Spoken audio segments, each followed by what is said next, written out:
Hi everyone, this is Julia from The Art of Creating, and today I am sharing how I have put this little kit together. There is a post on my blog which will accompany this video, and the plan behind the video and the blog post is basically, after all these new collections have been released by various manufacturers like Crate Paper and American Crafts and Amy Tan and all those, a lot of people seem to be unhappy with some of the elements or the overall look of the collections that they're seeing, and I thought I would put together my own kit from old papers and collections that I did really like, to get me through the times until the new releases, when hopefully things wouldn't be looking as similar to the previous collections as the current ones seem to do. Some of the elements I do like in the current releases, a lot I don't. Some of the images seem to be not quite my style. The colors, some of them are too bright, and I don't see enough difference in the others from the previous collections.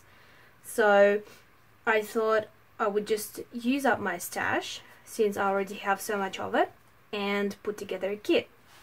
So on my blog I have a list of tips and dot points of the things you can think of to put together in your kit, or like a collection to scrap with, whether you're doing Project Life or traditional scrapbooking. And you can use that list to help you put the kit together as well, if you wanted to dig into your stash and breathe some new life into it. So my blog link will be in the description box of this video, or you can go to theartofcreating.net.au and you will find a blog post there. But basically, if you follow the points in the blog, you will see how I start with the papers. What I normally do is I select a colorful pattern or a collection, and then I draw colors and elements from there to add extras to the kit. So I've started with this mainly for Project Life, as I'm putting together a kit for both Project Life and my traditional scrapbooking pages. So I've got 6x6 paper pad mainly for Project Life, and 12x12 collection by Crate Paper, Maggie Himes, Bloom. So I've got quite a lot of it still left, and I've supplemented it with a few extras.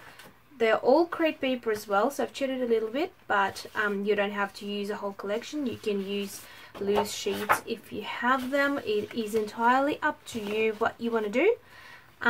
But I've just selected a few additional papers.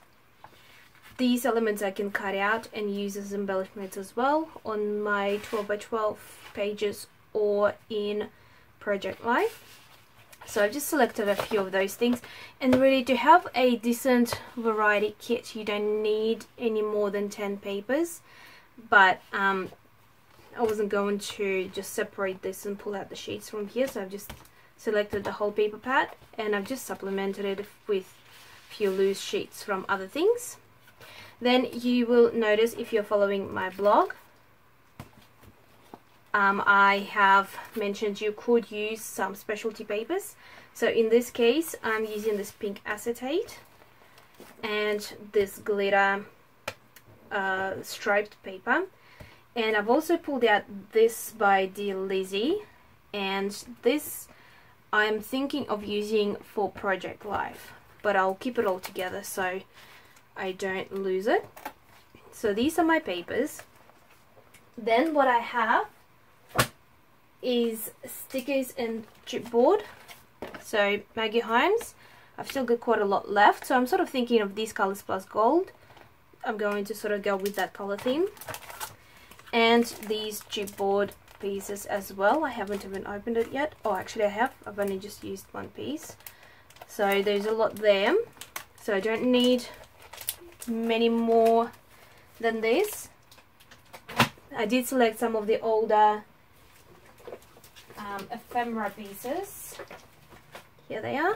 So I've just pulled out some of the ephemera pieces I've got lying around.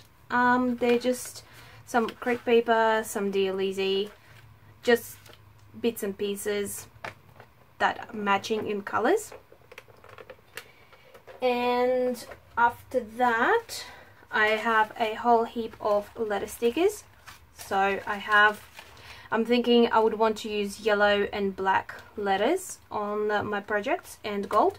So I've got some of these larger polka dot black letters and numbers, some of these smaller ones, sticky keys in yellow, some of these little gold letter stickers, and just these words and embellishments in gold glitter, as well as some pink tiny word stickers, and I have some black ones as well. There's not a lot left here, so I may not use any of them.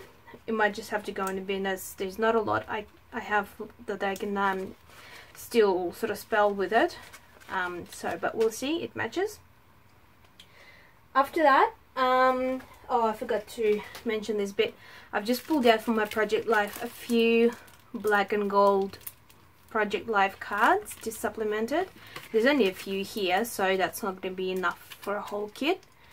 But I'm just going to use this as an additional few accents of the pretty cards to add to my project as well.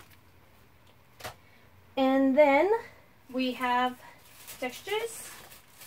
So for textures, I have some tissue paper, some doilies, and these tiny little ones. I don't really like them because they don't have those holes punched out properly, but I just want to use them up on something. And stamp sets, 2 stamp sets that I want to use. Prima splatters, DLEZ. This can't remember which collection it was from. Puffy stickers in gold and black. Labels to match. Some wood veneer. These are, I think, from Typo. It is like a stationery shop in Australia, and they've got just fancy stationery, and they've got a little bit of kind of scrapbooking stuff. It's not really meant for scrapbooking, but you can use it for scrapbooking, so it's things like wooden shapes and so on.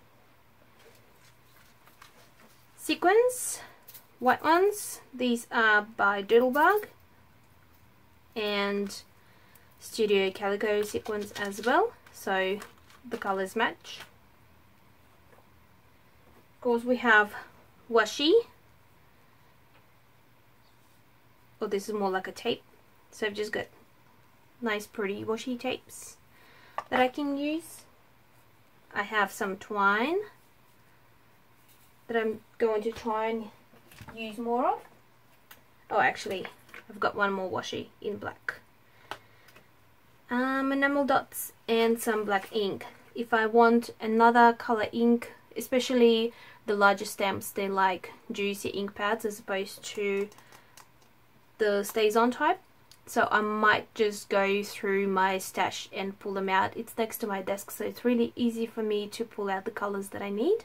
So I'm going to keep this close by and get other inks as I need them. And that's it for my little collection. I don't need anything else at this point. I'm going to put this in the drawer to keep it all together. And don't forget to check out my blog for a list. If you've got any questions, leave me a comment, and I will share some videos with creating with this kit. And I hope you enjoyed it. Give me a thumbs up if you did, and don't forget to subscribe to my channel. I will catch you next time. Bye!